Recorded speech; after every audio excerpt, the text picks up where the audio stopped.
ایک نوجوان لڑکا حضور کی بارگاہ میں حاضر ہوتا ہے، عرض کرتا ہے یا رسول اللہ صلی اللہ علیہ وسلم کھجوروں کا میرا ایک باغ ہے اور میں چاہتا ہوں کہ وہاں اس باغ کے ارد گرد ایک دیوار بناؤں، لیکن یا رسول اللہ صلی اللہ علیہ وسلم میرا ایک پڑوسی ہے، ہمسایہ ہے، اس کا درخت درمیان میں آ گیا ہے، اگر میں وہ دیوار بناتا ہوں تو اس کا درخت دیوار کے اندر آتا ہے اور دیوار ٹیڑھی ہو جائے گی، یا رسول اللہ صلی اللہ علیہ وسلم میں نے اس سے کہا ہے یہ درخت مجھے بیچ دو، وہ بیچتا بھی نہیں، میں نے پہلے کہا مجھے دے دو، اس نے کہا نہیں دوں گا، میں نے کہا بیچ دو، وہ بیچنے کے لیے بھی تیار نہیں ہے، یا رسول اللہ صلی اللہ علیہ وسلم میری مدد فرمائیے۔ اب وہ یتیم تھا، حضور کی بارگاہ میں حاضر ہوا، نبی کریم صلی اللہ علیہ وآلہ وسلم نے فرمایا اس پڑوسی کو بلاؤ، حضور کی بارگاہ میں حاضر ہوا، حضور نے فرمایا یہ درخت دے دو اس کو، اس نے کہا میں نہیں دیتا یا رسول اللہ صلی اللہ علیہ وسلم، وہ غصے میں تھا، بہت ناراض تھا کہ اس بچے نے حضور کی بارگاہ میں شکایت کیوں کر دی، حضور نے ارشاد فرمایا اس کی رقم لے لو، پیسے لے لو، یہ درخت بیچ دو، اس نے کہا میں بیچتا بھی نہیں ویسے بھی نہیں دیتا، حضور اکرم صلی اللہ علیہ وآلہ وسلم نے ارشاد فرمایا، مسند امام احمد بن حنبل کی روایت ہے، میرے آقا صلی اللہ علیہ وآلہ وسلم نے ارشاد فرمایا اچھا ایسا کرو کہ یہ درخت تم اس کی قیمت بھی لے لو اور اس درخت کے بدلے جنت میں ایک ایسا درخت ہوگا کہ جس کا سایہ اتنا طویل ہوگا کہ اس کے نیچے اگر 100 سال تک ایک سوار اگر سواری کرتا رہے تو اتنی طوالت ہے اس کی، اتنا سایہ ہے اس کا، وہ درخت جنت کا بھی لے لو۔ اس نے کہا یا رسول اللہ صلی اللہ علیہ وسلم میں قبول نہیں کرتا۔ اب وہاں پر صحابہ کرام علیہم رضوان موجود ہیں، حضرت سیدنا ابو الدحداء رضی اللہ تعالی عنہ صحابی رسول موجود ہیں، وہ عرض کرتے ہیں یا رسول اللہ صلی اللہ علیہ وسلم آقا اگر یہ درخت میں کسی طریقے سے اس سے خرید کر اس یتیم کو دے دوں تو کیا یہ آپشن میرے لیے بھی اوپن ہے کہ جنت میں مجھے بھی وہ درخت مل جائے گا؟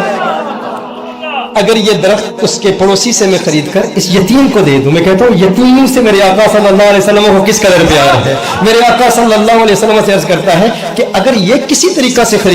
خرید کر میں اس یتیم کو دے دوں تو کیا یہ آپشن میرے لیے بھی اوپن ہے؟ نبی کریم صلی اللہ علیہ وسلم نے ارشاد فرمایا ہاں تیرے لیے بھی ہے۔ حضرت ابو الدحداء رضی اللہ تعالی عنہ فوراً اس شخص کے پاس جاتے ہیں، آپ فرماتے ہیں تو مجھے جانتا ہے؟ کہا جانتا ہوں، تو وہی ہے نا جس کے باغ میں 600 کھجور کے بڑے بڑے درخت ہیں، تیرا باغ اتنا مشہور ہے کہ مدینہ منورہ کے بڑے بڑے تاجر تیرے باغ کی کھجوریں کھانے کے انتظار میں رہتے ہیں، اور اس باغ کے اندر پھر اتنا بڑا محل تعمیر کیا ہوا ہے، میٹھے پانی کا کنواں ہے، تو اتنا مشہور بندہ ہے، تیرے باغ کے چرچے تو پورے مدینے میں ہیں، پورے شہر میں ہر بندہ تجھے جانتا ہے۔ اس نے کہا کہ دیکھو کہ اگر تیرے اس ایک درخت کے عوض میں تمہیں اپنے 600 کھجور کے درختوں کا باغ دے دوں تو یہ سودا قبول ہے؟